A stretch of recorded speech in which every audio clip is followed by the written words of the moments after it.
सभी राजनीतिक दल एक दूसरे पर आरोप प्रत्यारोप लगा रहे हैं, लेकिन बयानों की मर्यादा सबसे महत्वपूर्ण है और वो कितनी ज़रूरी है किसी भी चुनाव में और कम से कम किसी भी राजनीतिक दल के लिए।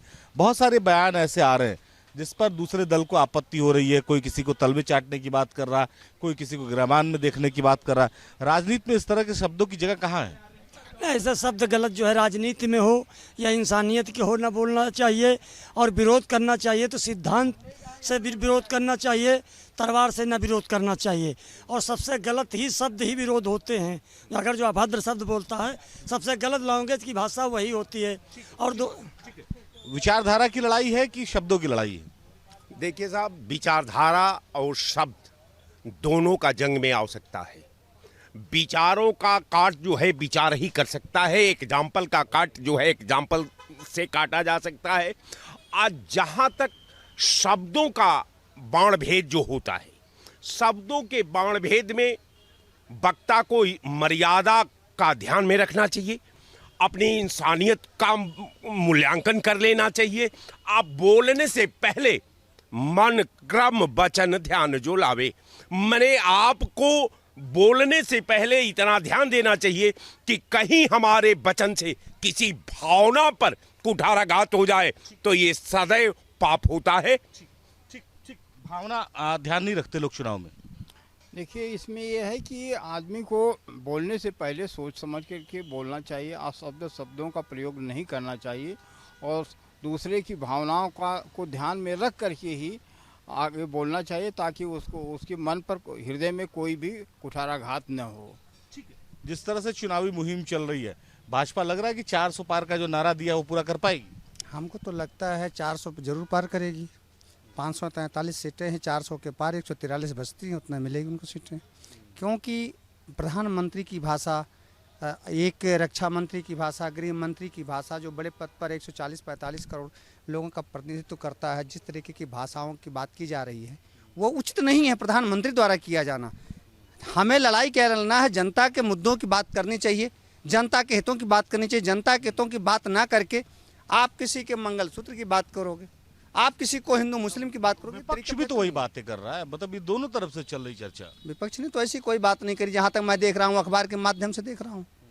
लेकिन प्रधानमंत्री विपक्ष कर रहा, मान लीजिए थोड़ी देर के लिए, विपक्ष तो बाहर है, लेकिन आप सत्ता में तो है ना। आप 10 साल सत्ता में रहे हैं, आप भारत के प्रधानमंत्री के तौर पर, आप एक राष्ट्र के प्रधानमंत्री होकर के विश्व में आपको जाना है। राहुल गांधी तो विश्व में अभी नहीं पटल पर आए हैं ना, वो एक सांसद ही तो रहे हैं और हैं राहुल गांधी। लेकिन इतनी गंदी बात तो नहीं करते, अखिलेश यादव इतनी गंदी बात नहीं करते जिस तरीके से मर्यादा अमित शाह जी और नरेंद्र मोदी जी कर रहे हैं। इस बात का उन्हें ध्यान रखना चाहिए। और आरएसएस जो है वो भाषा और साहित्य की जननी भी है, तो उसके भी बातों को अगर आरएसएस को मानते हैं तो उसके भावनाओं को भी ध्यान रखना चाहिए, जनता की भावनाओं को ध्यान रखना चाहिए और मुद्दों पर बात करनी चाहिए कि हम देश को, एक प्रधानमंत्री का उद्देश्य है एक बड़ा विजन दे कि यहाँ से गरीबी कैसे दूर होगी, यहाँ समृद्धि कैसे आएगी, हमारा देश इंटरनेशनल स्तर पर किस तरीके से सुदृढ़ होगा, हर प्रकार से सुदृढ़ होगा, इस पर बात किया जाना चाहिए। और बाकी जो घटिया बात कर रहे हैं ये निश्चित रूप पे हताशा की बात है और ये हारने के कगार पर हैं। 100, जैसा इन्होंने कहा 400 पार, तो 400 पार 143 सीट बचती है, वो ये जीते उतने ही जीतेंगे। मैक्सिमम 150 तक ही जा सकते हैं, ज़्यादा नहीं जा सकते। ठीक है, भाजपा का एजेंडा 400 सीट कितना पूरा होता दिखाई पड़ रहा है? बिल्कुल भी नहीं, सिर्फ इनके नारों में, क्योंकि इन्होंने धरातल पे कोई काम किया नहीं। अगर ये 400 पार का नारा दे रहे तो किस बेस पे दे रहे हैं? जब इनको मालूम ही है कि हम 400 पार चले जाएंगे तो अपनी ज़बान बंद रखे। जिस तरह से अब मंगलसूत्र और भैंस और क्या कहते हैं 10 ज़्यादा बच्चे पैदा करने वालों के भाषण तक ही आ गए, एक कम्युनिटी को सीधे सीधे टारगेट कर दिया गया। इसमें इन्होंने कहा कि क्या कहते हैं, मैंने ऐसी कोई बात नहीं कही है। अब आप रैली में कुछ और बोलते हो, चैनल पे आप कुछ बोलते हो। ज़ुबानी जंग जो चल रही है चालू किसने किया? अब देखिए, सत्ता में बैठे आप हो, अगर आप मर्यादा खोगे तो दूसरा को खोने में टाइम नहीं लगेगा। और सवाल अगर पूछेगी जनता तो सत्ता वाले से पूछेगी, विपक्ष से तो पूछेगी नहीं। तो इनका जो 400 का नारा है वो पूरी तरह विफल होता नजर आ रहा है। अभी 4 चरण में इनके आँख से आंसू निकल आए हैं। अभी देखिए 7वें चरण के बाद इनके आँख से आंसू नहीं, अभी बहुत कुछ निकलेगा। रोना धोना इनका स्टार्ट हो गया अभी से ही।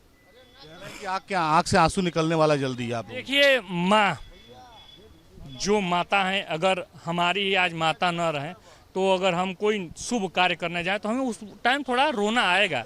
थोड़ा तकलीफ होगी कि आज अपने माँ के बिना मैं एक कार्य करने जा रहा हूँ। नरेंद्र मोदी जी 5 लाख वोटों से बनारस की धरती पर जीतेंगे, इन लोगों का भूल है। और विपक्ष धाराशाही है, ये लोग है कहाँ? उलूल जुलूल बयान, उलूल जुलूल एक कोविड हो। अरे विपक्ष मर क्यों नहीं जाता?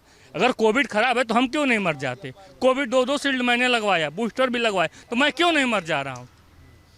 इन लोगों को हताश और निराश हैं। एक पूरा विपक्ष समाप्त हो चुका है। ये अपनी नाकामी छुपाने के लिए प्रत्यारोप आरोप लगा रहे हैं, जो कि सब निर्दोष है। कोई आरोप इनका सत्य नहीं है। सारे जो भी आरोप लगा रहे हो फर्जी है। कोई भी इनका आरोप जो सही हो जाए, ये जीत नहीं पाएंगे। इनकी मानसिकता जो है वो खत्म हो चुकी है और जनता इस 4 जून को अपना नया प्रधान सेवक देगी और नरेंद्र मोदी को तीसरी बार प्रधानमंत्री बनाएगी। ठीक है, आपने कहा था कि टारगेट कर रहे हैं जो है धर्म विशेष को। ये भी तो बयान आया था कि वोट जिहाद करो। कौन सा वोट जिहाद होता है? जिहाद मतलब होता क्या है? पहले तो मोदी जी को ये समझना चाहिए, जिहाद का मतलब है क्या? कि अपने लिए लड़ना, अपने लिए लड़ना। जो आपको सरकार अच्छी सुविधा दे, आपका हक पूरा करे, उसको जिहाद कहा जाता है। अगर किसी को लगता है कि मोदी जी अगर हमारे लिए अच्छा काम कर रहे हैं, कई मुस्लिम कैंडिडेट हैं, कई मुस्लिम परिवार हैं जो मोदी जी को वोट देते हैं, तो क्या ऐसे कहेंगे? वोट जिहाद कहेंगे आप कहेंगे? जिहाद का मतलब ही क्या है? कि हम अपने लिए लड़ रहे हैं, अपने सुख के लिए, अपने बीवी बच्चों के लिए। जो सरकार हमारा काम करेगी, चाहे वो नरेंद्र मोदी हो, चाहे वो राहुल गांधी हो। अभी क्या कहते हैं, इन्होंने बोला कि हमारे पास मुस्लिम वोट बैंक इतना है, तो अगर वो मुस्लिम वोट बैंक उठा के बीजेपी को एक तरफा वोट करते तो ये वोट जिहाद हो जाएगा क्या? मोदी जी उसे वोट जिहाद मानेंगे? तब जिहाद का नाम कहाँ से आ जाता है? और जैसे भाई साहब बोले कि बनारस से मोदी जी 5 लाख वोटों से जीत रहे हैं, ये बताइए धर्म नगरी छोड़ के विकास की नगरी से क्यों नहीं चुनाव लड़ लेते हैं? क्योंकि इन्हें मालूम है सिर्फ राम एक नाम है जिसकी वजह से ये जीत सकते हैं, बाकी इनके पास कोई मुद्दा नहीं। आए दिल्ली से लड़ ले, अरे पूरा भारत, अयोध्या से चुनाव लड़। अरे वही हम कह रहे हैं, अयोध्या लड़ ले, आप दिल्ली से लड़ लीजिए, दिल्ली कैपिटल है, आपको वही जाना रहता है, आप दिल्ली से ही चुनाव लड़। पहले इंदिरा गांधी भी यहीं से चुनाव लड़ी, राजीव गांधी भी लड़े, संजय गांधी भी लड़े, यूपी से चुनाव लड़े। ये मुद्दा नहीं, यूपी महत्वपूर्ण मुद्दा। अच्छा, आपसे बात करते हैं। इनको लग रहा है कि जो है आप बनारस से ही चुनाव जीतेंगे, इसीलिए आ रहे हैं, बाकी और कहीं से चुनाव जीते। इससे पहले भी बहुत सारे प्रधानमंत्री यहाँ से चुनाव लड़ चुके हैं और प्रधानमंत्री हुए हो। लेकिन धार्मिक नगरी से किसी प्रधानमंत्री ने लड़ा था? शायद इसको आप इतिहास उठा के देखेंगे तो उसने जो लड़ा था देश, जाति और समाज के लिए लड़ा था। नेहरू जी की बात आप करते हैं, इंदिरा जी की बात करते हैं, तो अपने लिए कुछ करके नहीं गए हैं। वो जो किया समाज को दे करके गए हैं, देश को दे करके गए हैं। उन्होंने कभी 700 करोड़ 800 करोड़ की जहाज अपने लिए नहीं खरीदी है। रही बात कोविड की बात, मैं कोविड की बात कर रहा हूँ। जब कोविड सर्टिफिकेट निकलता था, नरेंद्र मोदी जी की फोटो आती थी। जब फाइजर या अन्य कंपनियों ने कोविशील्ड ने निकाल करके दिया कि साहब डिसीज हो रही हैं, ब्रेन हेमरेज और हार्ट अटैक्स हो रही हैं हमारी दवाओं से, तो उस पर से फोटो क्यों हटा दिया मोदी जी ने अपना? इसका जवाब उन्हें देना चाहिए ना, क्यों नहीं देना चाहिए साहब जवाब? और रही बात नरेंद्र मोदी जी की, तो मोदी जी कहते हैं कि शायद मैं अपनी माँ के गर्भ से पैदा हुआ था। शायद कंफर्म ही नहीं है उनको कि अपनी माँ के गर्भ से पैदा भी हुए। बताओ मुझे आप जरा ये बताओ, क्या लग रहा है कि विपक्ष कुछ बीजेपी के सामने खड़ा हो पाएगा? उसके 400 पार के जो नारे हैं। देखिए, मोदी का जो नारा है अब की बार 400 पार, मैं इस पे 2 लाइनें मैंने शेर की अंदाज में बोला है कि न बात कर 400 की, न बात कर 500 की, न बात कर अब 400 की, न बात कर 500 की। बात करनी है तो शिक्षा, रोजगार, स्वास्थ्य, नौकरियां, महंगाई की बात कर। तो कहीं ना कहीं मोदी को ये समझ में आ जाना चाहिए कि आपका बहुत हुआ जुमलेबाजी, बहुत आपने हिंदू मुस्लिम, बहुत आपने मंदिर जनता मतदान करके बदल दे ना भाई, जनता मतदान करके बदल दे। ये पब्लिक को समझाना होगा, पॉलिटिकल पार्टीज को। शायद पॉलिटिकल पार्टीज पब्लिक को नहीं समझा पा रही हैं, इसीलिए बीजेपी बार बार चुनाव जीत रही है। क्यों नहीं समझा पा रही? आप नतीजे देख लीजिए, प्रधानमंत्री की बौखलाहट देख लीजिए। जब दूसरे तीसरे चरण में आप हारता हुआ देख रहे हैं, तो आपकी बेशर्मी इतनी हो गई कि मंगलसूत्र पे आप आ गए हैं और उस पर 2 भैंसों पे 1 भैंस ले लेंगे। देखिए, बयान जो है वो हर जगह इस बात का संदेश दे रहे हैं कि लोग मर्यादा खत्म करते चले जा रहे हैं। ठीक है, बयान खाली मैं बीजेपी की बात नहीं करता, मैं समाजवादी पार्टी की बात नहीं करता, मैं कांग्रेस की बात नहीं करता, सभी दलों से इस तरह के बयान आ रहे हैं। मैं बार बार आपसे कहता हूं कि मर्यादा संस्कार के दर्पण में व्यक्ति को मिलती है, तो जो जहां वो गोद निर्धारित है वो निश्चित है कि इसमें मर्यादा का कोई स्थान नहीं, इसमें प्रतिष्ठा का कोई स्थान नहीं, इसमें वचनबद्धता का कोई स्थान नहीं। तमाम जितनी एजेंसियां हैं हिंदुस्तान की, वो एजेंसियां इंगित कर रही है कि भारतीय जनता पार्टी और इसके गठबंधन का 119 से 143 सीट के अंदर दम तोड़ देगी भाजपा। 119 120 सीटें, 400 पार सीटें, 411 सीटें। जब चोर चोरी करता है तो बंटवारे के टाइम खून खराबा होता है, और देश बेचने वालों के हाथ में जनता कमान नहीं सौंपेगी।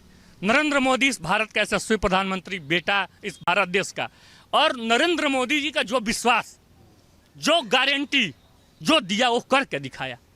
14 करोड़ शौचालय, 6.5 करोड़ मकान, उज्ज्वला योजना का फ्री सिलेंडर, हर घर जल नल से जोड़ा, आयुष्मान योजना का तहत जो गरीब बीमारियों से मर जाता था 5 लाख का फ्री इलाज किसी अस्पताल में, ये है मोदी का गारंटी और ये है मोदी का वादा।